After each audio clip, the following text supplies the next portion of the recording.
ایک شخص کا ایک بیٹا اور ایک بیٹی تھی۔ وہ دونوں سے پیار کرتا تھا، مگر بیٹے سے بیٹی کی نسبت زیادہ کرتا تھا۔ جو بھی چیز لاتا پہلے بیٹے کو دیتا، پھر بیٹی کو دیتا۔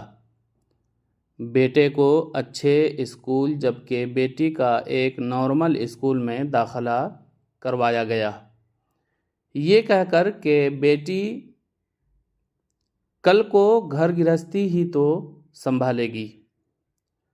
بیٹی کی نسبت بیٹے کے یونیفارم کا اچھے سے خیال رکھا جاتا۔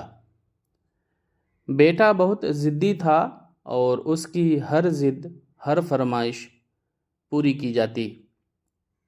اگر کوئی بات پوری نہ ہو سکے تو رونا شروع کر دیتا، جبکہ بیٹی بالکل بھی ضدی نہ تھی اور نہ کوئی فرمائشیں کرتی تھیں۔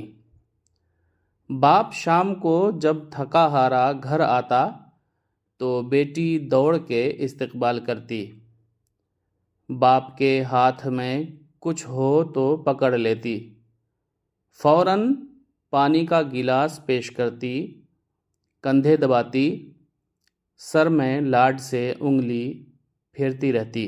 باپ جب پیار جتاتا تو کھل اٹھتی، جھوم جاتی۔ بچے جوان ہو گئے، بیٹا بھی اب سعادت مند اور فرمانبردار تھا، مگر جب بھی اپنے ذہن میں بہن کی فرمانبرداری سے اپنی فرمانبرداری کا موازنہ کرتا تو خود کو بہت پیچھے پاتا۔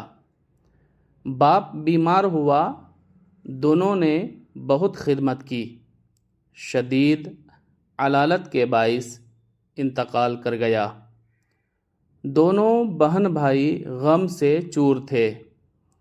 بیٹے نے کہا کہ اب میت کو اٹھا لیں، وقت ہو گیا ہے، لوگ دور دراز سے آئے ہیں، جنازے کے انتظار میں ہیں، دیر کرنا مناسب نہیں، لوگ باتیں کریں گے۔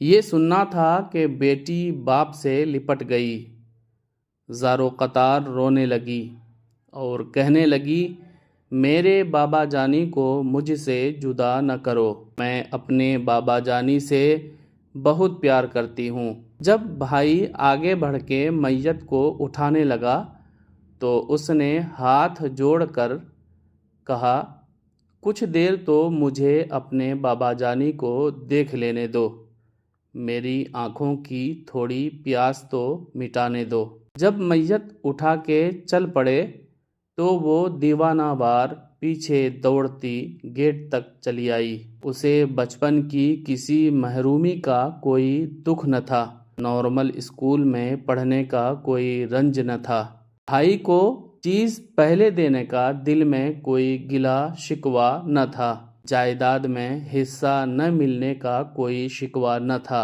غم تھا، دکھ تھا تو فقط اس بات کا کہ اب وہ کبھی اپنے بابا جانی کو دیکھ نہ پائے گی، ان کی خدمت نہ کر پائے گی۔ دوستو، بیٹیاں سچ میں بہت پیاری ہوتی ہیں، بیٹیاں سچ میں بہت خدمتگار ہوتی ہیں، وفادار ہوتی ہیں، فرمانبردار ہوتی ہیں۔